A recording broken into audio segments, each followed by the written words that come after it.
हनीमूनच्या रात्री मी माझ्या खोलीत जाऊ लागलो तेव्हा माझ्या आईने सांगितले की तुझी बायको अजूनही खूप लहान आहे. तिला तरुण व्हायला अजून 3 वर्षे लागतील. त्यामुळे तिला तू हात देखील लावू नकोस. तुला माझी शपथ आहे. मी माझ्या आईच्या शपथेपुढे मजबूर झालो होतो.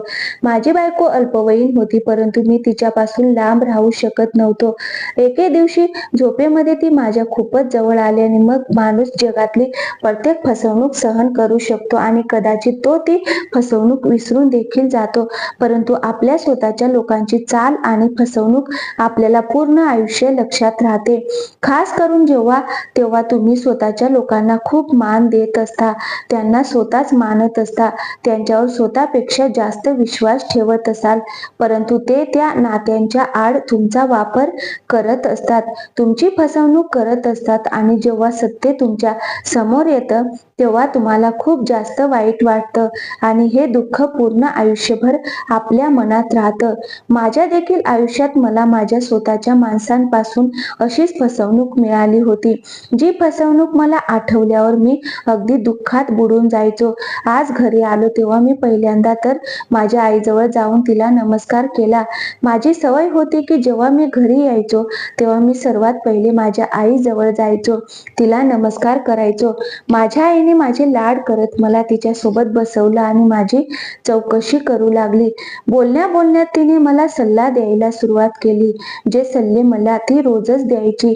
बोलायची की तुझ्या बायकोला त्रास देऊ नकोस आणि नाही तिच्यासोबत जबरदस्ती करण्याचा प्रयत्न करोस.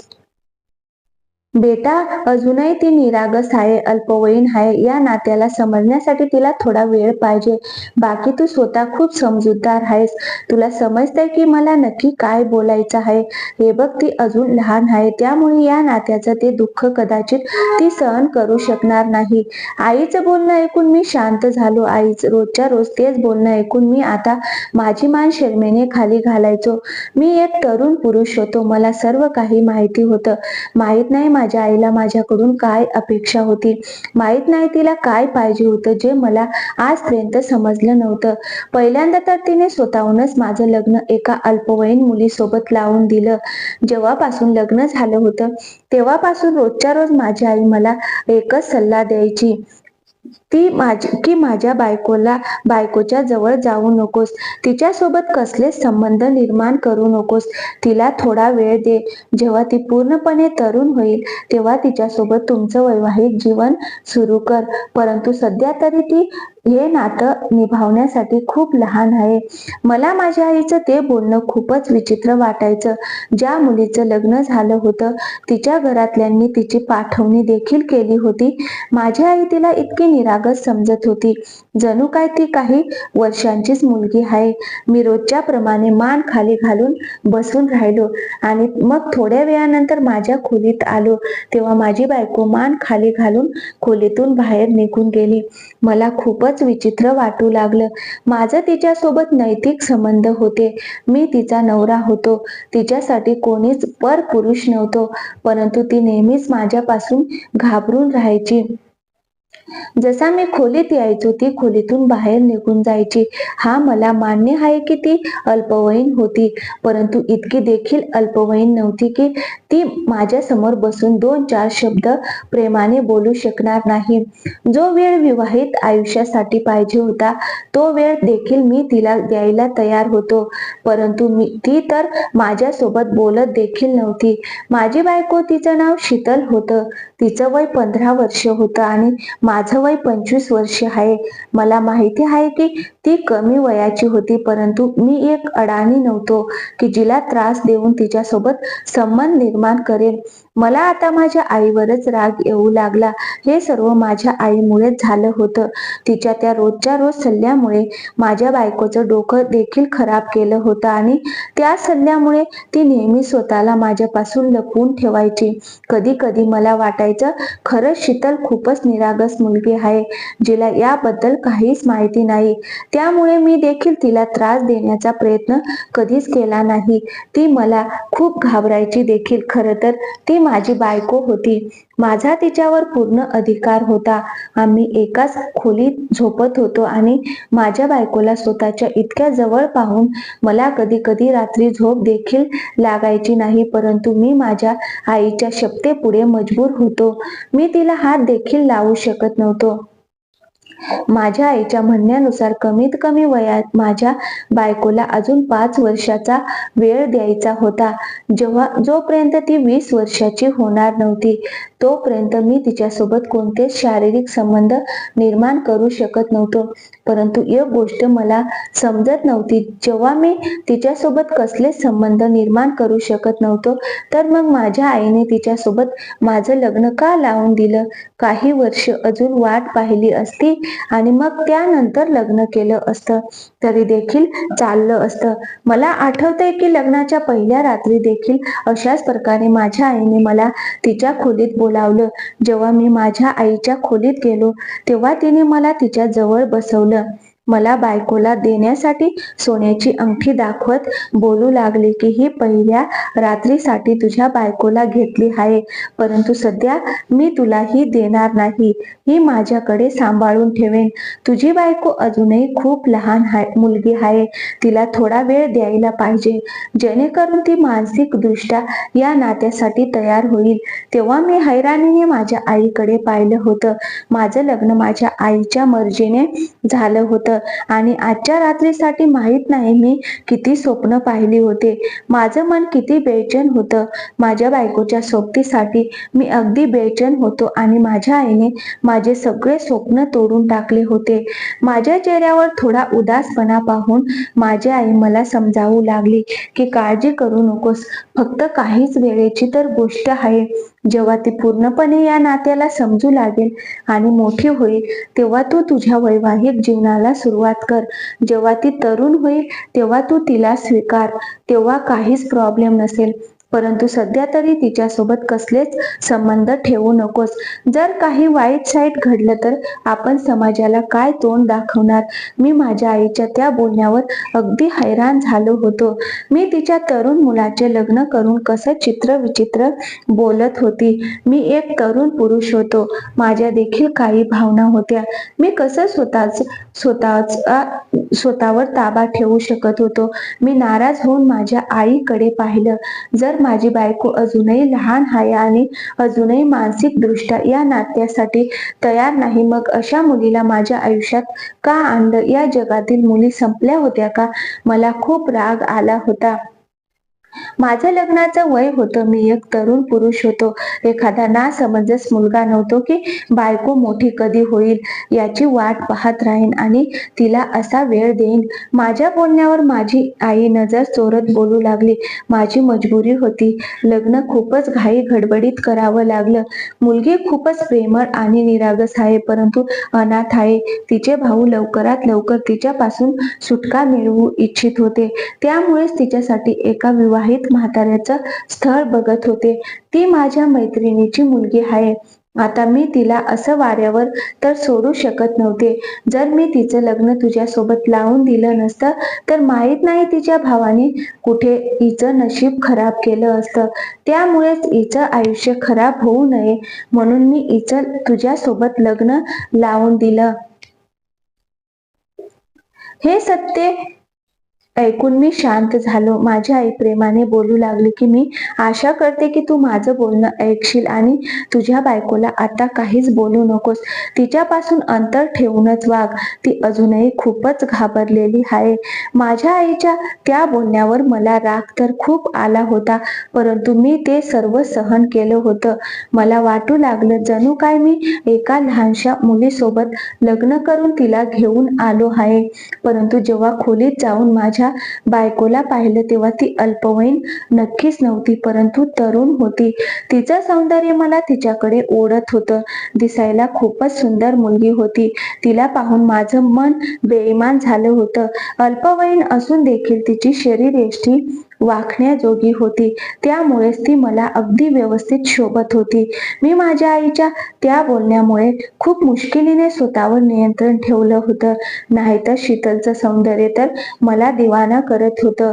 मी तिच्याजवळ बसलो हे खरं होतं की ती खूपच घाबरलेली दिसत होती. मी म्हणालो, तू टेन्शन घेऊ नकोस, मी तुला काहीच त्रास देणार नाही. तुला मला घाबरायची काहीच गरज नाही. मी तिचा हात पकडला, जो हात एकदमच थंड पडला होता. तो हात थरथरत देखील होता. तिच्या त्या पाणावलेल्या डोळ्यांमध्ये अश्रू जमले होते. तिचा तो गुलाबी रंग भीतीमुळे पांढरा पडत होता. मी तिला धीर दिला, म्हणालो, शीतल, तुला इतकं घाबरण्याची काहीच गरज नाही. मी तुझ्यासोबत कोणतीच जबरदस्ती करणार नाही. मी थोडं टेन्शनमध्ये होतो. मला समजत नव्हतं की ती मला पाहून इतकी घाबरत का आहे. तिच्या डोळ्यांमध्ये खूपच भीती होती. खरं तर मी एखादा अडाणी किंवा रानटी असा पुरुष नव्हतो. जर ती सुंदर होती तर सुंदर मी देखील होतो. माझं वय देखील जास्त नव्हतं. मग तिला मला घाबरण्याची काय गरज होती. आता जानेवारीमध्येच मला नोकरी मिळाली होती आणि माझ्या आईने अचानकच माझं लग्न देखील लावून दिलं. मी या अशा अचानक लग्नामुळे अगदीच गोंधळून गेलो होतो. माझा लहान भाऊ शिक्षणासाठी पुण्यामध्ये राहत होता आणि मी हैराण होतो की आईने त्याची देखील वाट पाहिली नाही. त्या दिवसांमध्ये त्याचे पेपर जवळ आले होते आणि इकडे मात्र माझ्या लग्नाची तयारी सुरू होती. मी माझ्या भावाला फोन करून त्याच्याकडून माफी देखील मागितली. तेव्हा तो अगदीच आरामात बोलू लागला, काही हरकत नाही दादा, मला सर्व काही माहिती आहे. माझी देखील मजबुरी आहे, त्यामुळे मी येऊ शकत नाही. तू तुझं लग्न अगदी मस्त एन्जॉय कर. पूर्ण महिना माझा असाच बिजी जाईल. तू लग्न करून तुझं आयुष्य एन्जॉय कर. माझी वाट पाहण्याची काहीच गरज नाही. माझ्या भावाचं यावर काहीच आक्षेप न घेणं माझ्या मनाला थोडं लागलं होतं. आम्ही दोघे भाऊ एकमेकांच्या इतके जवळ तर नव्हतो, परंतु माझ्या बहीण भावांवर खूप प्रेम होतं. माझ्या लग्नाच्या दिवसांमध्ये माझ्या भावाची गैरहजेरी मला अगदी प्रकर्षाने जाणवत होती, परंतु माझ्या भावाला तर काहीच फरक पडत नव्हता. लग्न अगदी व्यवस्थित आरामात झालं होतं. मला देखील काहीच प्रॉब्लेम आला नाही. परंतु माझ्या आईचं प्रेम आणि माझ्या बायकोचं माझ्यापासून लपून राहणं, सोबतच माझ्या आईचा वेळोवेळी सल्ला की स्वतःच्या बायकोला हात लावू नकोस, हे सर्व काही मला समजत नव्हतं. माझी आई मला माझ्या बायकोच्या सगळ्या जबाबदाऱ्या पूर्ण करण्याचा सल्ला द्यायची, परंतु सोबतच हे देखील बोलायची की तिच्या जवळ जाऊ नकोस, लहान मुलगी आहे, ना समज आहे, वगैरे वगैरे. परंतु हे देखील खरं होतं की माझी बायको इतकी देखील लहान मुलगी नव्हती. अगदी व्यवस्थित तरुण मुलगी होती. ती अगदी व्यवस्थित मेकअप करून तयार व्हायची आणि माझ्यासोबत माझ्या खोलीत राहायची.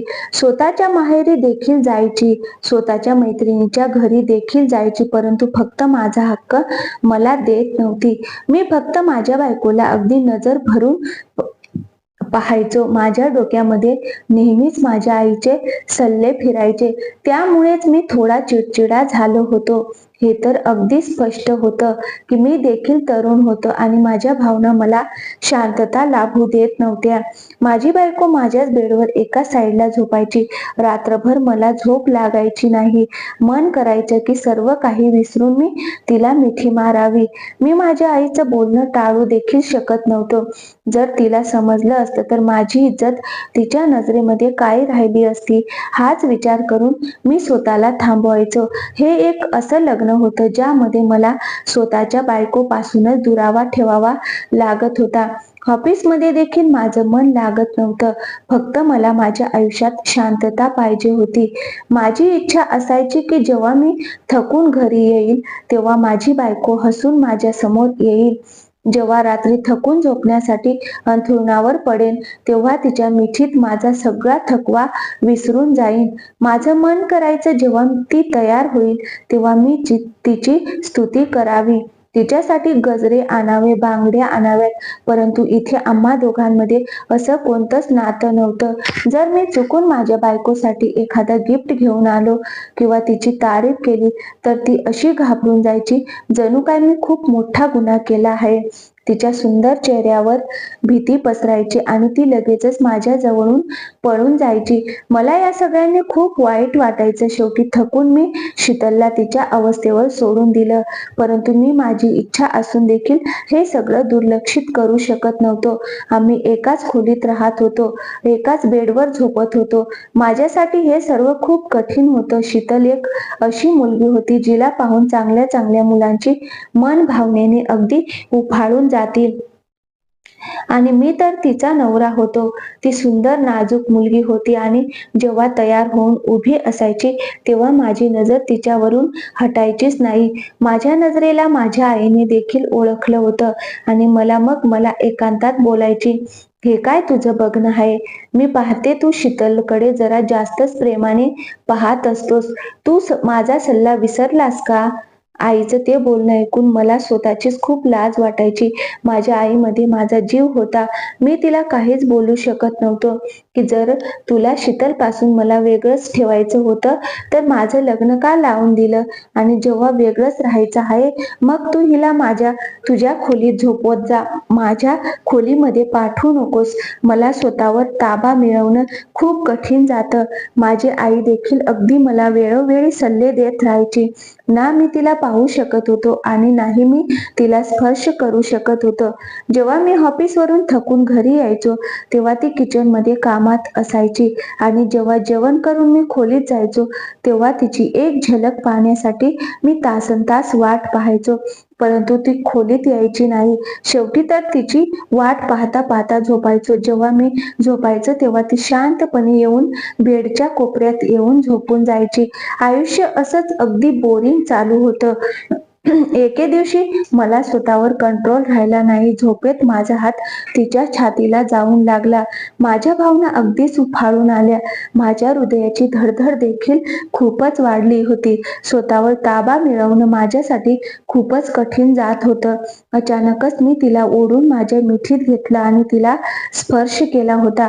माझ्या त्या स्पर्शामुळे ती अगदीच गडबडून जागी झाली. जे काही झालं होतं ते सर्वच अचानक झालं होतं आणि माझ्या त्या इतक्याशा वागण्यावर ती अगदीच किंचाळू लागली. आरडाओरडा करू लागली. या सगळ्यांचा आवाज ऐकून माझी आई देखील माझ्या खोलीत आली आणि माझ्या त्या वागण्यावर मला चांगलेच खडेबोल सुनावले.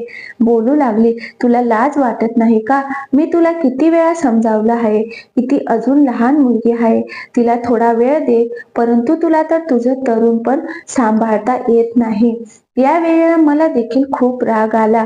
मी म्हणालो, आई, जर तुला मला आणि शीतलला एकत्र आणायचं नव्हतं मग तू माझं लग्न का लावून दिलंस? स्वतःच्या बायकोच्या जवळ जाणं हे एक नैसर्गिक आहे. त्या भावना आपोआप निर्माण होतात. मी कोणतं चुकीचं काम केलं नाही. माझ्या आईलाही ही गोष्ट माहिती नव्हती की नवरा बायकोमध्ये अशी लुडबुड करणं हे खूप चुकीचं आहे. या सर्वांचा मला खूप राग यायचा. परंतु माझी इच्छा असून देखील मी माझ्या आईला उत्तर देऊ शकत नव्हतो. परंतु आज माझा संयम संपला होता. मी रागानेच वरती टेरेसवर निघून गेलो. त्या रात्री माझी आई माझ्या खोलीत शीतल जवळ झोपली. ती अगदी हुंदके देत रडत होती आणि माझी आई तिला शांत करत होती. मी वरती टेरेसवर निघून गेलो. मी माझ्या आईमुळे माझा हक्क माझ्या बायकोकडून वसूल करू शकत नव्हतो आणि नाही शीतलला तिच्या हिस्स्याचं प्रेम देऊ शकत होतो. आणि जर देण्याचा प्रयत्न करायचो तेव्हा ती असा आरडाओरडा करायला सुरुवात करायची. माहित नाही शीतलचा काय प्रॉब्लेम होता. आजपर्यंत ती माझ्यासोबत काहीच बोलली देखील नव्हती की जेणेकरून मी तिच्या आतील ही भीती काढू शकेन. दिवस असेच निघून चालले होते आणि दिवसेंदिवस माझी बायको शीतल अजूनच सुंदर दिसत होती. माझ्या बहिणींसोबत शीतलची खूप चांगली मैत्री झाली होती. माझ्या बहिणीसोबत ती अगदी आनंदाने हसत खेळत असायची. छान छान कपडे घालून शॉपिंगला जायची. ठिकठिकाणी फिरायला जायची. माझं मन तिला पाहून पाहून अगदी वेडं झालं होतं. परंतु तिला मात्र याची काहीच जाणीव नव्हती. वेळेनुसार तिच्या मनातील माझ्याबद्दलची भीती संपली होती. परंतु ती माझ्यापासून अंतर ठेवून राहत होती आता तिला देखील या गोष्टीचा अंदाज आला होता की माझी आई आम्हा दोघांना संबंध निर्माण करण्यापासून अडवत होती. मला तिच्याजवळ जाऊ देत नव्हती. मला माझ्या आईच्या त्या वागण्यावर अजिबात विश्वास बसत नव्हता. एके दिवशी तर जेव्हा शीतल मी झोपलेलो आहे असे समजून जेव्हा खोलीत आली आणि झोपण्यासाठी बेडवर झोपली, त्याच वेळेला मी लाईट चालू केली. मला असं जागं पाहून ती अगदीच हडबडून उठून बसली. मी म्हणालो, शीतल, मला तुझ्यासोबत काहीतरी महत्वाचं बोलायचं आहे. परंतु ती बोलू लागली, मला तुमच्यासोबत काहीच बोलायचं नाही. प्लीज तुम्ही झोपा आणि मला देखील झोपू द्या. मी म्हणालो, शीतल, परंतु मला झोप येत नाही. आपल्या लग्नाला इतके महिने निघून गेले आहेत आणि मी तुझ्यासोबत 2 मिनिट व्यवस्थित बोलू देखील शकलो नाही. ठीक आहे, सध्या तरी आपण अजून आपलं वैवाहिक जीवन सुरू नाही करायचं, परंतु कमीत कमी तू माझ्यासोबत बोलू तर शकतेस ना? माझ्यासोबत मैत्री तर करू शकतेस ना? माझ्या त्या बोलण्यावर तिने माझ्याकडे पाहिलं. तिच्या डोळ्यामध्ये आता भीती नाही तर हैराणी नक्कीच होती. मी थोडा तिच्या जवळ गेलो तेव्हा ती माझ्यापासून सरकून इतक्या लांब बसली. मी म्हणालो, शीतल, तू मला इतकी का घाबरतेस? माझ्या त्या बोलण्यावर ती काहीच म्हणाली नाही. बोलू लागली, प्लीज माझ्यापासून लांब राहा. माझ्याजवळ येऊ नका. शेवटी कारण काय आहे? मी तुझ्याजवळ का नको येऊ? तुझं मन नाही करत की तू देखील माझ्यासोबत राहावं, तुला माझी साथ मिळावी? जितकं मला ठाऊक आहे, प्रत्येक बायको स्वतःच्या नवऱ्याच्या सोबतीसाठी अगदी आसुसलेली असते, आतुर असते. प्रत्येक मुलीची अशी इच्छा असते की तिने तिच्या नवऱ्याच्या मिठीत झोपावं. तुला अशी अजिबात इच्छा होत नाही का? माझं ते बोलणं ऐकून ती शरमेने पाणी पाणी झाली होती. तिचे गाल लाल लाल होऊ लागले आणि लगेचच तिने तिची नजर खाली घातली. संधी साधून मी तिचा हात पकडला. मी म्हणालो, शीतल, माझ्यावर विश्वास ठेव. मी अजिबातच अडाणी किंवा मवाली असा मुलगा नाही. मी तुला अजिबातच त्रास किंवा जखम देणार नाही. असं बोलत हळूहळू मी तिच्या जवळ जाऊ लागलो. ती देखील माझी ती जवळीक पाहून विरघळू लागली. परंतु याआधी माझं ते प्रेम पुढे जाईल इतक्यात दारावर कोणीतरी आलं. मला माहित होतं की माझ्या त्या सुंदर क्षणामध्ये मिठाचा खडा घालणारं दुसरं तिसरं कोणी नाही तर माझी आईच असेल. मी जसा दरवाजा उघडला तेव्हा समोर आईच उभी होती. माझ्याकडे रागाने पाहत बोलू लागली, तुझ्या खोलीची लाईट अजूनपर्यंत का चालू आहे आणि तू अजूनपर्यंत का झोपला नाहीस? आणि तुझ्या खोलीतून बोलण्याचा आवाज देखील येतोय. त्यामुळेच मी तुझ्या खोलीचं दार वाजवलं. मग त्यानंतर शीतलला बोलू लागली, शीतल, तू अजूनपर्यंत जागी आहेस आणि तुम्ही एकमेकांसोबत काय बोलत आहात? मी म्हणालो, आई, मी तुझे सल्ले अजिबात विसरलो नाही, परंतु तुला अशा प्रकारे रात्रीच्या या वेळेला माझ्या खोलीमध्ये यायला नको पाहिजे. परंतु माझ्या आईने रागाने मला अगदी झिडकारलं आणि बोलू लागली, तू तर गप्प बस. आणि मग त्यानंतर ती शीतल जवळ गेली आणि बोलू लागली, तू तुझी उशी घे आणि सोफ्यावर जाऊन झोप आणि माझ्या सल्ल्याला दोघांनीही लक्षात ठेवा. दोघांनी एकमेकांच्या जवळ अजिबात येऊ नका. जर मी असं तसं काही ऐकलं तर माझ्यापेक्षा वाईट कोणी नसेल. असं बोलून ती खोलीतून निघून गेली होती आणि शीतल तिची उशी उचलून सोफ्यावर झोपली. मी देखील शांतपणे तिथेच बसलो. शेवटी माझ्या आईला काय प्रॉब्लेम होता मला काही समजत नव्हतं. आता तर माझ्या आईने शीतल सोबत बाहेर येण्या जाण्यालाही देखील बंदी घातली होती. बोलू लागली, शीतल इतकी लहान आहे आणि तू एक तरुण पुरुष आहेस. ती तुझ्यासोबत अजिबातच योग्य वाटत नाही. लोक काय बोलतील की इतक्या लहान मुलीसोबत स्वतःच्या इतक्या धष्टपुष्ट तरुण मुलाचं लग्न लावून दिलं. माझी अशी अजिबात इच्छा नाही की लोकांनी मला 2 शब्द बोलावेत. त्यामुळेच तू शीतलला घेऊन कुठेही बाहेर जाऊ नकोस. आणि आईचं बोलणं ऐकून शीतल देखील आईच्या होला हो करायची. ती देखील माझ्यासोबत कुठे जात नव्हती. आता तर माझे मित्र देखील माझी खिल्ली उडवू लागले की तू तुझ्या बायकोच्या इशारावर नाचू लागला आहेस. तुझ्यात इतकी देखील हिंमत नाही की तिला तुझ्यासोबत कुठेतरी बाहेर फिरायला घेऊन जावं. मी एके दिवशी रागात येऊन शीतलला म्हणालो, आज काही होऊ देत, पण मी तुला माझ्या मित्रांच्या घरी घेऊन जाईनच. माझा मित्र खूप दिवसांपासून आपल्याला त्याच्या घरी बोलावत आहे. आज कोणताच बहाणा मी ऐकणार नाही. मी तिला हे सर्व सांगून स्वतः आंघोळीसाठी गेलो, परंतु जेव्हा परत आलो तेव्हा ती त्या खोलीतून गायब झाली होती. मी अगदी रागातच बाहेर निघालो तेव्हा ती दुसऱ्या खोलीमध्ये माझ्या आईजवळ टेन्शनमध्ये बसली होती आणि माझी आई रागामध्ये माहित नाही काय काय बोलत होती. मी समोर गेलो तेव्हा माझ्या आईने मला बोलावलं आणि रागाने पाहत बोलू लागली, मी तुला किती वेळा सांगितलं आहे की शीतलवर अशा प्रकारे जबरदस्ती करण्याचा प्रयत्न करू नकोस. ती अजून लहान आहे, निरागस आहे आणि मग अशा अनोळखी लोकांच्या घरी जाऊन घाबरून जाईल. मला आता शीतलवर राग येऊ लागला. तिला काय गरज होती आईला प्रत्येक गोष्ट सांगण्याची. मी म्हणालो, शीतल, तुला देखील चैन पडत नाही. तुला काय गरज होती आईला हे सर्व सांगण्याची. शांतपणे माझ्यासोबत आली असतीस तर आईला काही समजलं नसतं. माझं बोलणं ऐकून आईने मला रागाने पाहिलं होतं, तर शीतल मात्र खूप घाबरली होती. परंतु या वेळेला मी आईच्या रागाची पर्वा न करता आईला म्हणालो, ही माझी बायको आहे आणि मी हिला एकटीला सोडणार नाही. हिला काहीच त्रास होणार नाही आणि नाही माझ्यासोबत जाऊन तिला एखाद्या त्रासाचा स्वीकार व्हावं लागेल. तो माझा खूप चांगला मित्र आहे आणि मी त्याला नकार देऊ शकत नाही. आईला माझा राग समजला होता, त्यामुळे ती थोडी नरमली आणि प्रेमाने बोलू लागली, बेटा, तू समजूतदार आहेस, समजण्याचा प्रयत्न कर. माझी मजबुरी होती ज्यामुळे मी शीतलचं लग्न तुझ्यासोबत लावून दिलं, परंतु माझी इच्छा आहे की तू काही वेळासाठी हे सर्व विसरून जावं की तुझी कोणी बायको देखील आहे. तू थोडी प्रतीक्षा करू शकत नाहीस का? इतकी देखील मोठी गोष्ट नाही. मी माझ्या आईच्या या बोलण्यावर अगदी हक्काबक्का होऊन तिच्याकडे पाहू लागलो. माझी आई स्वतःच्या मुलाचं स्वतःच लग्न लावून देऊन बोलत होती की स्वतःला अविवाहित समज. मी तेव्हा खूपच उदास झालो. मी घरातला पहिला मोठा मुलगा होतो. नेहमीच माझ्या आईने माझ्या इतर भावांपेक्षा मला मागे ठेवलं होतं आणि माझ्या सगळ्या वस्तू नेहमीच माझ्या लहान बहीण भावांना द्यायची. मी या सर्वांना इतकं काही मनावर घेतलं नव्हतं. मी माझ्या आईची खूप इज्जत करत होतो.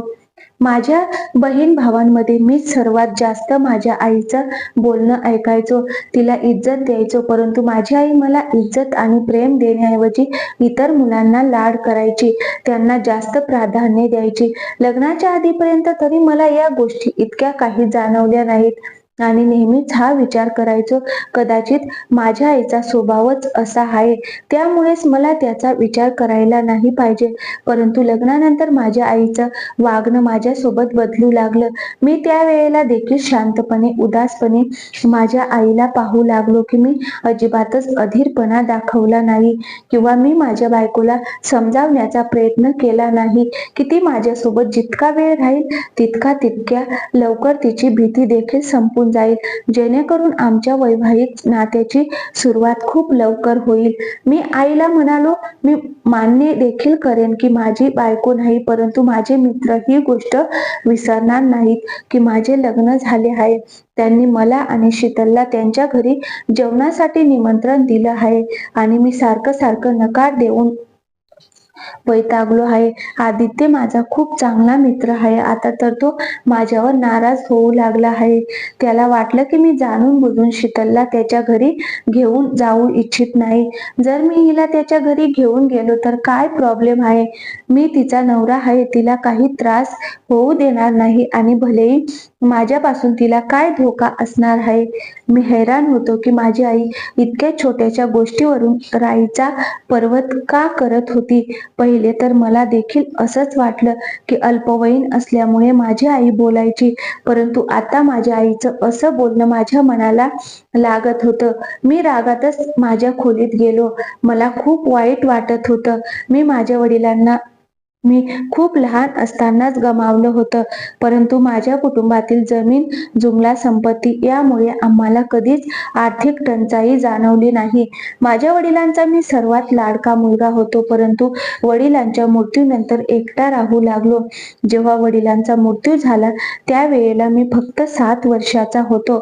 मला नेहमीच जाणवलं होतं की माझी आई माझ्या इतर बहीण भावांना जास्त प्रेम देते आणि जर मी तक्रार करायचो तेव्हा बोलायची की तू मोठा आहेस, तुझे बहीण भाऊ लहान आहेत आणि त्यांना आईची उणीव जास्त जाणवते. मी रडत रडत स्वतः शांत व्हायचं आणि माझी आई माझ्या लहान बहीण भावांमध्येच मग्न असायची. परंतु जसजसा मी मोठा होत गेलो मला अगदी स्पष्ट जाणवू लागलं जणू काय माझी आई जाणून बुजून मला दुर्लक्षित करत आहे आणि लहान बहीण भावांवर खूप लक्ष देत आहे.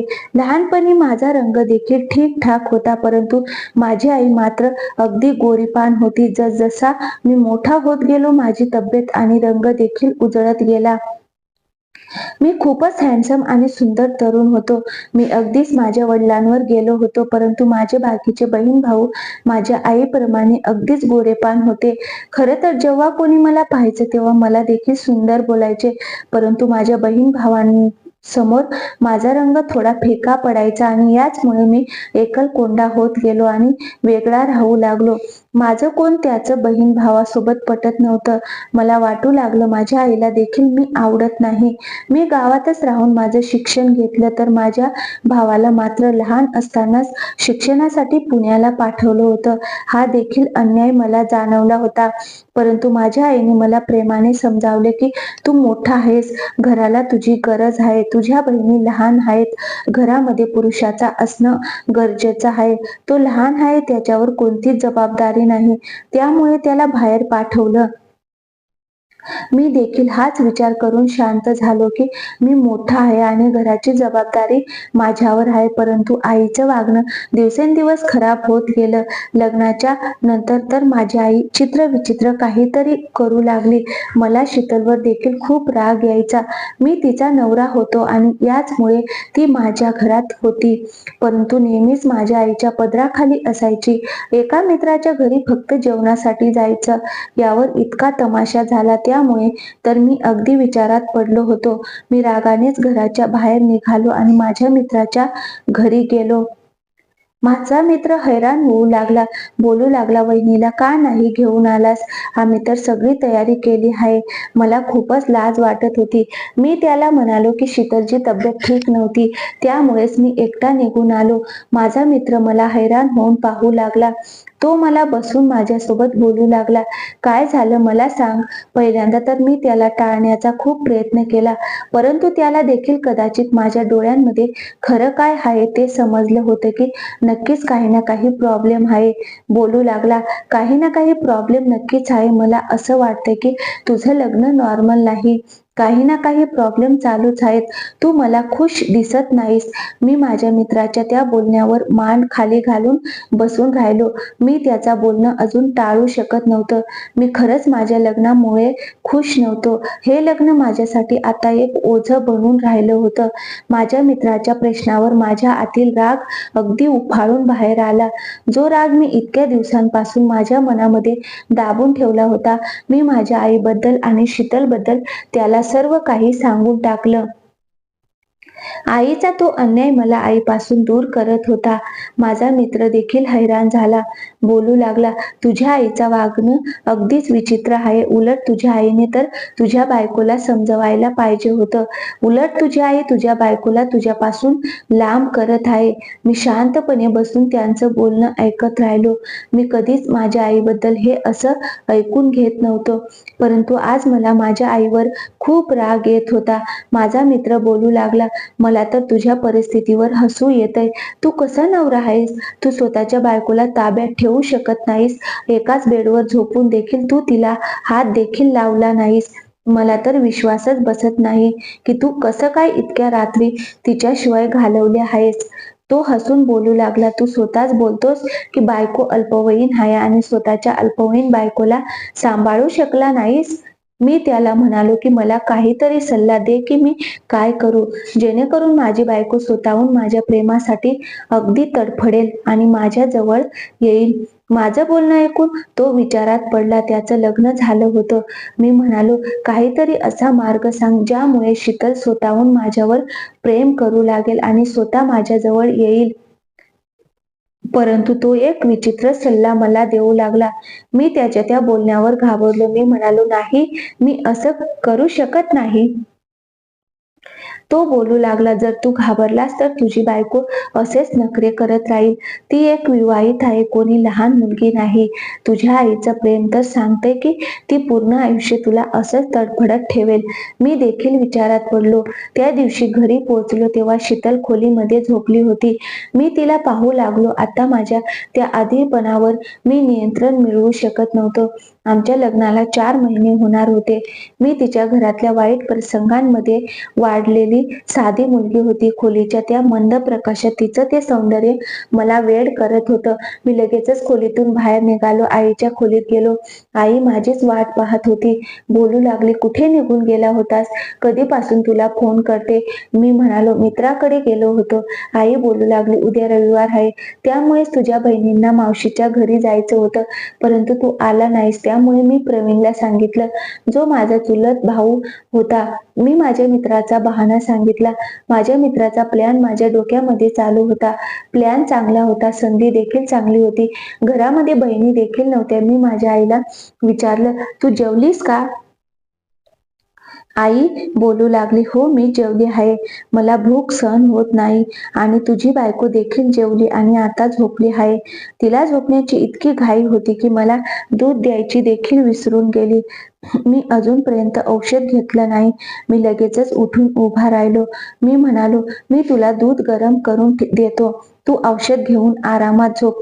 मित्राच्या प्लॅननुसार मी दुधामध्ये झोपेचं औषध टाकलं आणि ते दूध माझ्या आईला दिलं. माझ्या आईने औषध घेतलं आणि गाढ झोपेत गेली, कारण की दुधामध्ये झोपेचं औषध होतं. मी अगदी आरामात आमच्या खोलीत गेलो.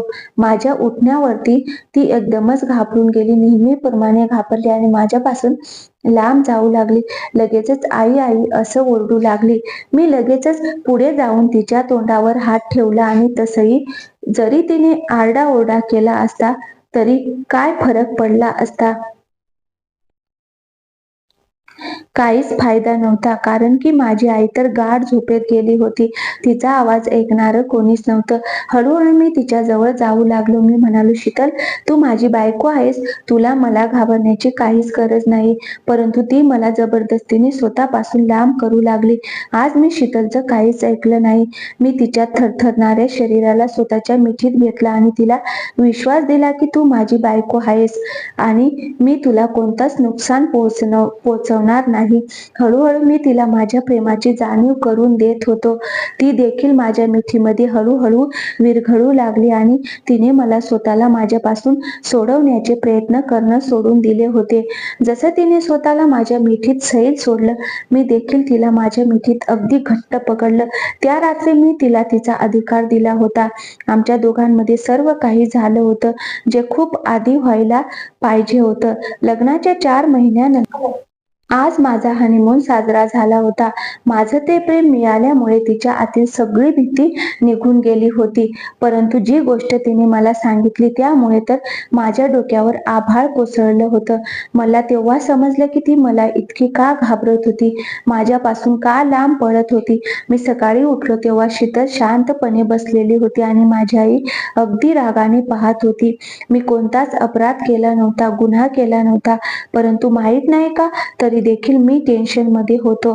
माझी आई रागाने बोलू लागली, तुलाही मी मनाई केली होती ना, तरी देखील तू तिच्यासोबत जबरदस्ती का केलीस? माझ्या त्या हिमतीवर माझी आई अगदी रागाने पाहत होती. शीतल देखील तोंड पाडून बसली होती.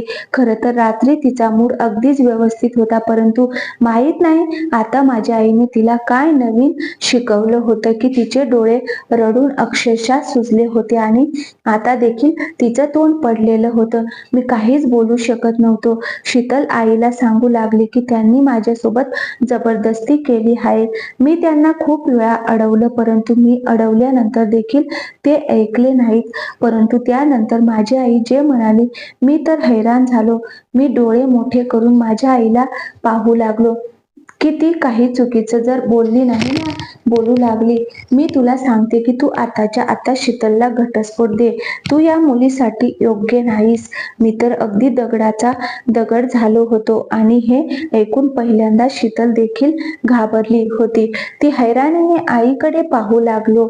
मी म्हणालो, आई माफ कर, मला शीतलच्या परवानगीशिवाय हे काम करायला नको पाहिजे होतं. परंतु आई तू विश्वास ठेव, शीतल देखील माझ्यासोबत खुश होती. मी तिला काहीच त्रास दिला नाही आणि तो आमच्या दोघांच्या नात्याचा अधिकार होता. आम्ही कोणतंच चुकीचं काम केलं नाही. मग मी कसं शीतलला घटस्फोट देऊ? परंतु माझी आई तिच्या बोलण्यावर ठाम होती. बोलू लागली की तू हिला घटस्फोट दे. मी तुझं लग्न दुसऱ्या कोणत्या तरी मुलीसोबत लावून देईन जी तुझ्याच वयाची असेल. फक्त हिला सोडून दे. मी हैराण होतो, परंतु आई सारखं सारखं घटस्फोटाबद्दल बोलत होती. आता शीतल रडू लागली, बोलू लागली, नाही नाही असं करू नका प्लीज, मला घटस्फोट देऊ नका. यापुढे मी तुमची कोणतीच तक्रार आईकडे करणार नाही. माझ्याकडून चूक झाली जी मी आईकडे तक्रार केली. तुम्ही फक्त मला घटस्फोट देऊ नका. माझ्या भावांना माझी गरज नाही. घटस्फोट घेऊन गेले तर वहिनी मला त्या घरात राहू देणार नाही. आता ती रडू लागली होती. कधी माझ्या आईकडे माफी मागायची तर कधी माझ्याकडे माफी मागायची. तिच्या त्या विनंतीवर माझी आई तिला गप्प करू लागली. बोलू लागली, तुला या घरातून कोणीही काढणार नाही. मी जरा विचारात पडलो. डोक्याला हात लावून बसलो. बायको रडत होती आणि आई या गोष्टीवर ठाम होती की घटस्फोट दे. मी अशा विचारात घरातून बाहेर निघालो. माझं डोकं अक्षरशः फुटून चाललं होतं. शीतल देखील रस्त्यावर आली होती. घरामध्ये उदासी पसरली होती.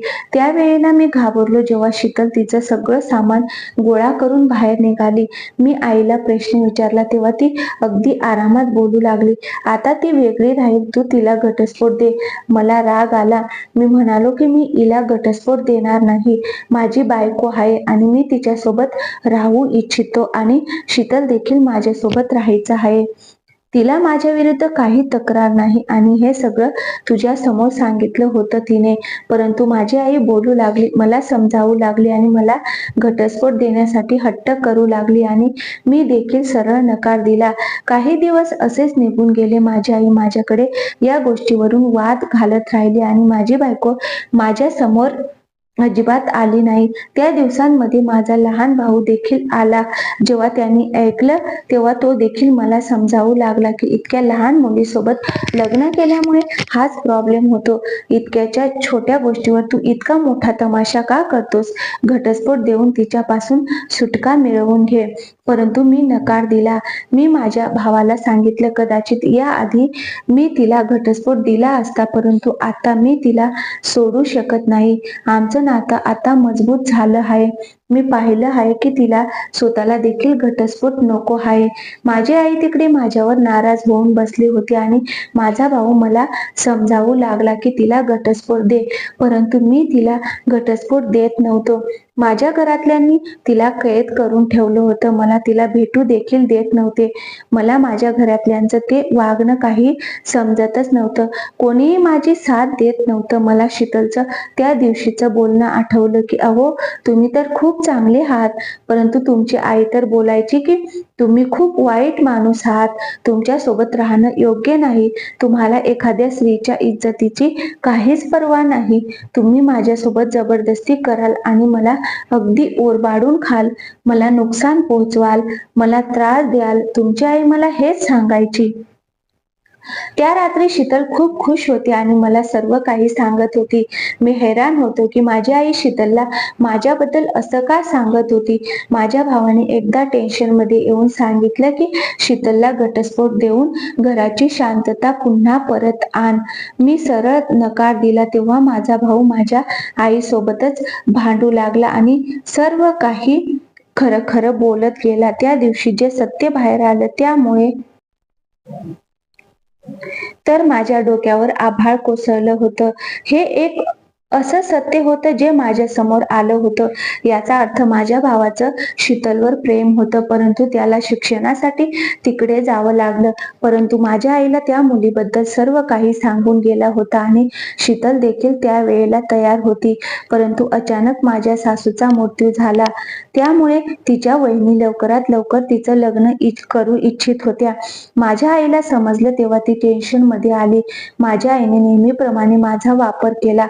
माझं लग्न त्या मुलीसोबत लावून दिलं. माझ्या आईचा विचार होता की ती मला शीतल पासून लांब ठेवेल. लहान भाऊ आल्यानंतर घटस्फोट देऊन तिचं लग्न माझ्या भावासोबत लावून देईल. हे सर्व सत्य जाणून मला खूप मोठा धक्का बसला होता. एखादी आई स्वतःच्या मुलासोबत असं कसं करू शकते? एका मुलासाठी माझ्या आईने दुसऱ्या मुलाचा वापर केला होता. मी अगदी उदास होऊन माझ्या आईला प्रश्न विचारला की तू असं का केलंस? आणि त्यानंतर माझ्या आईने जे सांगितलं तो तर माझ्यासाठी खूप मोठा धक्का होता. आई बोलू लागली की तू माझा मुलगा नाहीस, तू माझ्या नवऱ्याच्या पहिल्या बायकोचा मुलगा आहेस. आई बोलू लागली की तुझ्या बापाने कधीच माझ्या मुलांना स्वतःची मुलं समजली नाही. पूर्ण संपत्ती तुझ्या नावावर केली आहे. मग मी कसं तुझ्यावर प्रेम करणार होते? माझ्या मुलांना मलाच त्यांचा हक्क द्यायचा होता. मी माझ्या आईला अगदी हैराण होऊन पाहू लागलो. माझी आई मला जे काय समजत होती, परंतु मी तर मात्र तिला माझी सख्खी आईच मानली होती. माझ्या बाबाच्या संपत्तीवर माझ्यापेक्षा जास्त माझ्या बहिणी भावांनीच यश केली होती.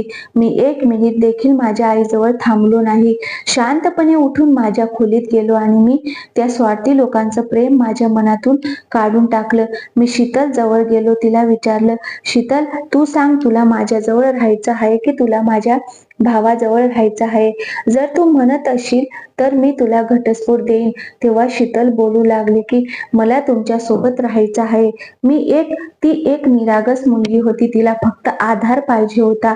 त्या कठीण वेळात ती आईच्या बोलण्यामध्ये आली होती आणि घाबरून जायची, कारण की माझ्या आईने माझ्याबद्दल खूप वाईट साईड तिच्या डोक्यामध्ये भरून ठेवलं होतं. माझी खूप चुकीची इमेज तिच्या मनामध्ये निर्माण केली होती. मी शीतलला घेऊन दुसऱ्या घरामध्ये शिफ्ट झालो. मी आजही माझ्या बहीण भावांना त्यांचा खर्च पाठवतो, परंतु अजूनही माझ्या मनात त्यांच्याबद्दल प्रेम निर्माण होत नाही. आता मी माझ्या व सावत्र नात्यांना कधीच भेटत नाही, ज्या लोकांनी आयुष्यभर फक्त माझा वापर केला आहे, परंतु देवाने माझ्या बायकोच्या रूपात मला सुंदर असं गिफ्ट दिलं होतं. माझी बायको माझी खूप काळजी घेते, माझी प्रत्येक गोष्ट ऐकते आणि मी तिच्यावर खूप प्रेम करतो. मित्रांनो, जर तुम्हाला कथा आवडली असेल तर व्हिडिओला एक लाईक करा आणि अशा छान छान कथा पाहण्यासाठी आमच्या चॅनलला सबस्क्राईब नक्की करा. थँक्यू. धन्यवाद मित्रांनो.